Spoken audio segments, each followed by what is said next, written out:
What's poppin', internet? Welcome to another episode of the Synced Up Podcast, a show where we talk to you about news, games, and sandwich a little fun in between. I'm one of your hosts, Timothy DeRoe, and joining me this week is your boy, Michael Clare. How you doing on this fine Sunday? Early recording this week, you know?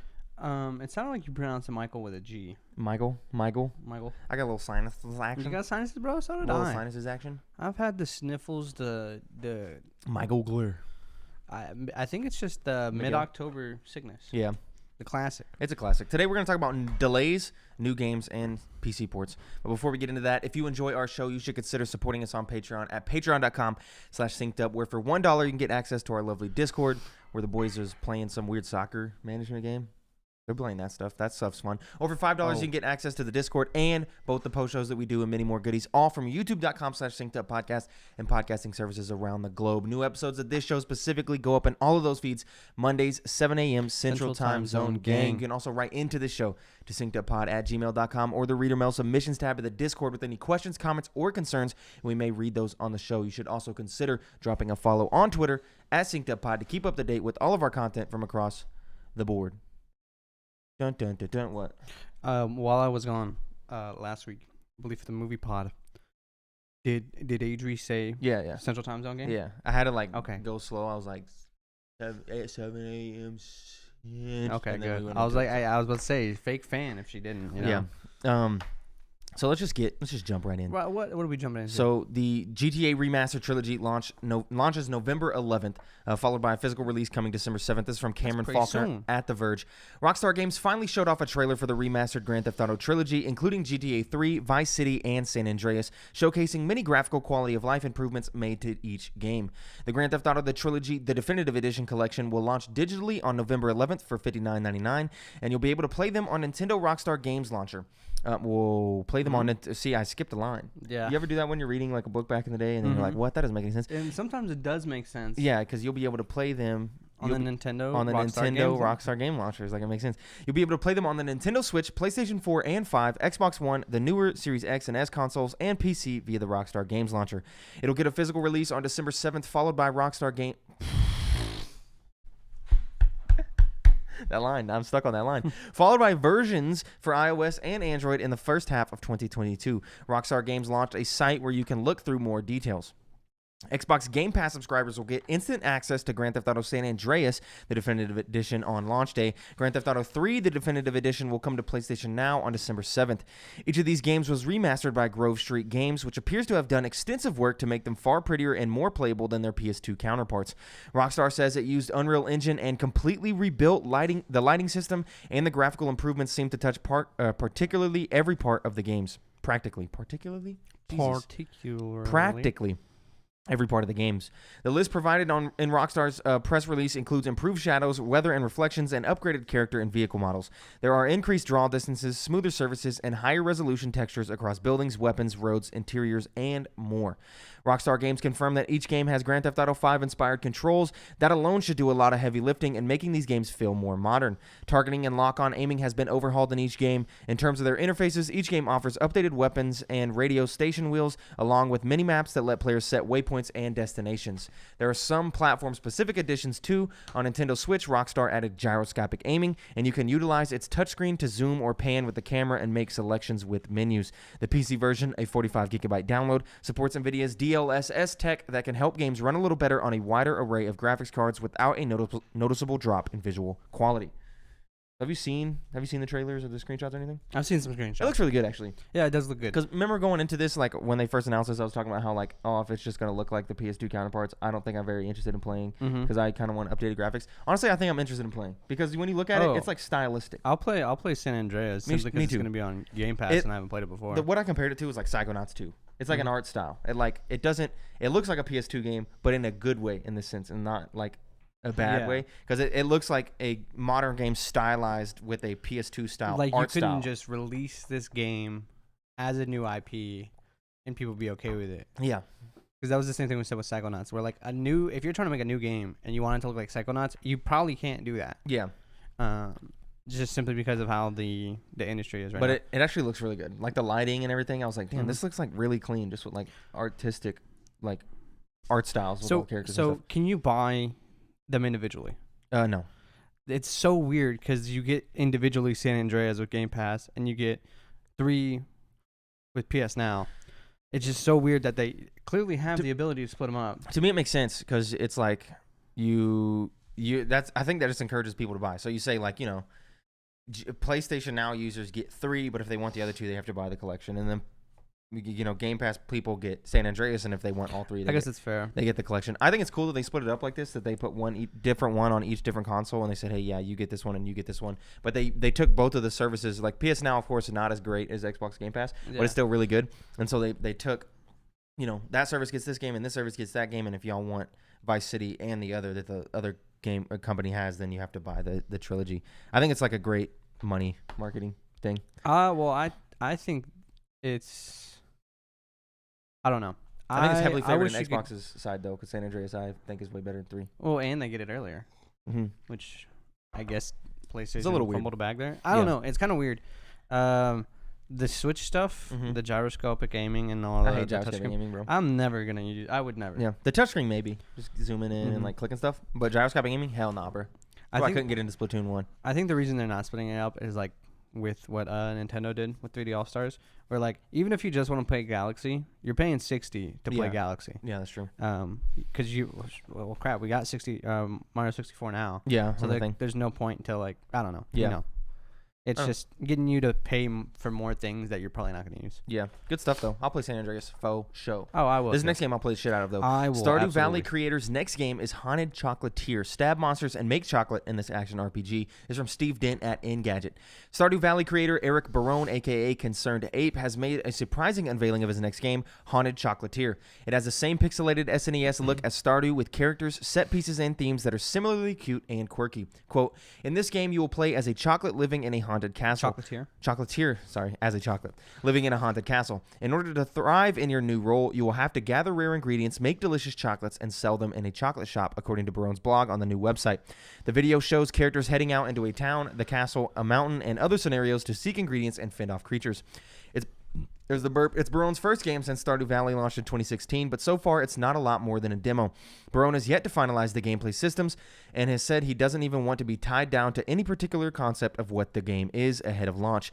Haunted Chocolatier does sound and look a lot like Stardew at first take. However, in the FAQ, Barone said there will be some substantial differences, particularly when it comes to gameplay.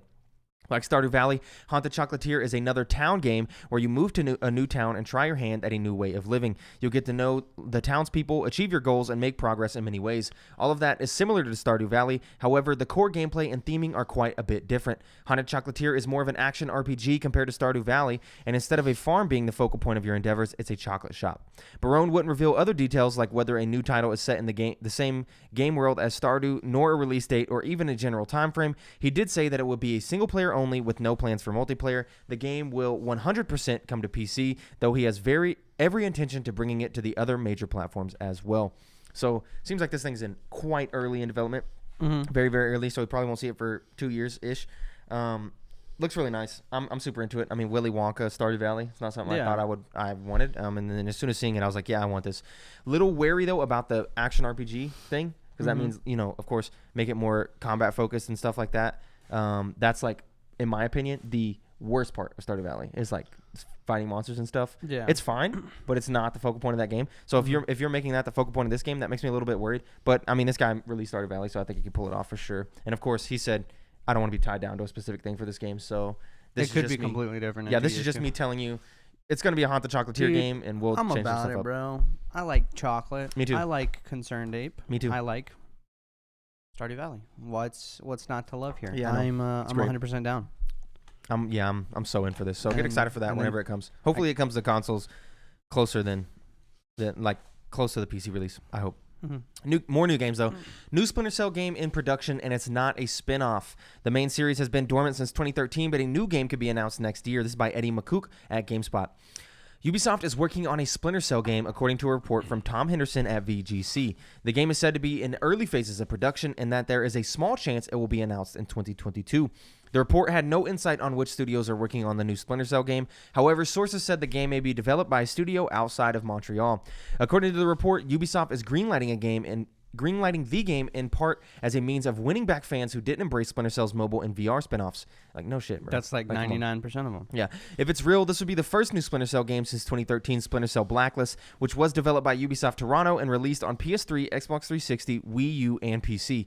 The report shed no light on what type of game the new Splinter Cell might be, though it was described as being a mainline entry as opposed to some type of spin-off. Ubisoft declined to comment on when approached by Video Games Chronicle. So, Ubisoft in a whirlwind of bad press. Not as much as like Activision and stuff, but Ubisoft's still pretty bad. So this makes sense that they would try to do something like this. Doesn't make sense that they're shocked that the VR and mobile spin-offs were like ass cheeks. I mean, yeah, it's not the market. I think for that. Yeah, I would say. I think Hitman 3 did it for him. I think Hitman 3 coming out and being successful and great and everybody loving it made them be like, oh, you can make this type of game. Yeah, they thought that format was dead. Yeah, because Hitman 3 came out and it was great. It's just got to be a good game. Yeah, I agree. So not cookie cutter. I mean, maybe. Honestly, yeah, you could just cookie cutter Hitman 3 with this thing and I think it'd be super successful. Yeah. I don't know if I'd try it. I don't think I would either. Splinter Cell is kind of a bygone era for me, and I only played the demo discs version of Splinter Cells, so I haven't really ever got into them. A couple more small news stories for you here. Elden Ring got delayed by 1 month into February. I expected an Elden Ring. I should put money on it, dude. Yeah, I expected an Elden Ring delay, but only 1 month makes me think it's gonna hit February for sure. Yeah, because 1 month is such a small amount of time that it's like, oh, you just literally need to polish. Yeah, you just need to do some things. You're not like still building your game. Because it's about to be November, so the game was going to come out in 2 months, 2.5 months, and then to say we're going to delay it to 3.5 months makes me think it's going to hit February for sure. Yeah. So I'm not really worried about them getting delayed again. Super exciting, though, that it's coming out as soon as how was reception? Are people pissed? I don't think so, actually. We didn't have the problem where I took off a whole week for I think because it's a month, people are generally like, okay. Because I remember that was the whole thing with Cyberpunk. Yeah, of course it was. My job, I had took a week off. Worried Starfield announced some stuff, too, about some like their factions and stuff. I'm worried Starfield's going to get hit with a Cyberpunk effect. I don't know. The hype's going to hit 2 max, and it's not going to be anywhere near. To be fair, Bethesda fans love to hype up Bethesda. That's true. And that's true. I think I'm going to enjoy it. Me too. Because I have no expectations for that game. And you don't got to pay for it. Yeah. So for me, it's going to be like, okay. That was good. Of course. And then one more small news story. God of War coming to PC January 14th, 2022. This is the latest in the string of PlayStation games coming to PC. Starting to bridge that gap that PlayStation exclusives are no longer being PlayStation exclusives and are coming to PC, making the PC platform pretty poppin'. You can play more PlayStation games on the PC than on the Vita. That's crazy. They're going to mod the shit out of this game, though, and that's going to be funny to look at. Clips. Oh, yeah. It was so cool. Anytime a game comes in PC that's like super duper popular, it's cool to see what the mod community decides to do with it. Yeah. Good get for PC though, I guess. I agree. Not gonna play it though. Now it's time for the section of the podcast. The following the news right after. This usually fat ass section of the podcast. And dude, it's a whole page today. Yeah, whole page. This for reference. Week in gaming. If you're if you're a listener and not a watcher, it's the whole page. You picture a classic 9x11.25 page of paper, and then trim off about 2 inches, and then fill all that up with games that came out. This week in gaming, October 25th, Majora's Mask in 2000, classic. Snooze. What? I'm kidding. It's a joke. It's a joke. Resident Evil 4 in 2005, classic. Civ 4 in 2005. Never played that one. You sure? Yeah, I didn't get into 7 until 5. Really? Yeah, so I never played Civ 4. Wow. Classic. Civ 4 was good. Yeah. 2005. 2005, mate. Battlefield 3 in 2011. Classic. Arkham Origins in 2013. This is a banging day. And then Outer Worlds in 2019. This is a fire day right here. October 26th, the PlayStation 2 in 2000. That makes it a fire day. A good system. San Andreas in 2004. Yes, sir. Guitar Hero World Tour in 2008. Fable 3 in 2010. Sequel coming soon. Rock Band 3 in 2010. And Red Dead Redemption 2 in 2018. Another banging day. I'm going to call this a banging week already. I don't even need to see. Yeah, you don't need to go any further. October 27th, Little Big Planet, the original, in 2008. Good. League of Legends in 2009. Wow. Still topping them charts. Ratchet and Clank, A Crack in Time in 2009 as well. Sure. Halo 5 Guardians in 2015. It's been 6 years since the last Halo game. That kind of blows my mind. It's going to be nice when it comes out in December. Oh, yeah. Assassin's Creed. Now, this classic day. I remember this day in 2017. Assassin's Creed Origins, Mario Odyssey, and Wolfenstein 2 all dropped on October 27th in 2017. That was a banging day. I played all 3 of these games, and all 3 quite good. There is something for literally everybody on October 27th. Yep. Does anything happen on October 27th this year? No, I don't think so. I think it falls on a weird day. Damn. It's a Thursday or something. Yeah, Ain't it? yeah. October 28th, Guitar Hero 3. Come Mhm. on, make this week even better. Come on, 2007, baby. Fallout 3 in 2008. Lords of the Fallen, the Dark Souls type game. I really liked it in 2014. And then Titanfall 2 in 2016, which flopped, but has one of the best first-person shooter campaigns on the planet. So play that shit if you can. It's on Game Pass. Do it, baby. October 29th, Fallout 2 in 1998. So Fallout 2 in 1998, and then Fallout 3 was 10 years later. 10 years later. That's wild. Mm-hmm. Vice City in 2002. Black Flag in 2013. Assassin's Creed. Battlefield 4 in 2013. Loved that game. And then Watch Dogs Legions last year. I love that game too. I liked it. I didn't mind it. No, you didn't. Oh yeah, you're right. We did. You did not like that. You game. did. We did the impressions video. Yeah, I will. There is video footage of you talking trash on that game for 25 minutes. Maybe it was Watch Dogs 2 that I didn't mind. It had to be. It had to be. I thought Watch Dogs 2. I thought Watch Dogs 2 was fine. I played all the way through 2. I thought it was fun. Legions, yeah, was terrible. October 30th, Tony Hawk's Pro Skater 3 in 2001. The original Witcher game in 2007. And Assassin's Creed 3 in 2012. Nice. Assassin's Creed loves this time period right here.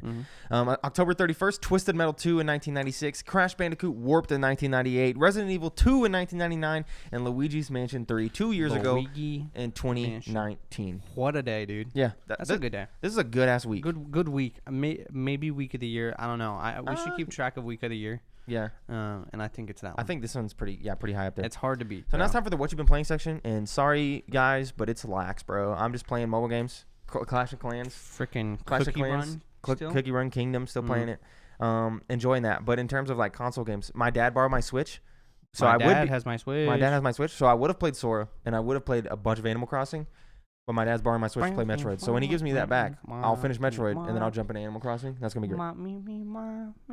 How far into Metroid is he? I have no idea. Like he's been telling me like which bosses he's beat. So like 2 days ago he was like 3/4 of the way through, so he should be done today or. I need him to finish. Bro. Yeah, dude. I want to play Sora. I also want to play Dread. Yeah. You played anything? No. Yeah. I've been just watching Pokemon. movies, Pokemon card packs. Yeah. I got this Pikachu. Yeah. It's cool for audio for chunky video viewers. Look at him, bro. Fat Pikachu. He is, I think, pure perfection. Fat Pikachu. He's cute. Love to see it.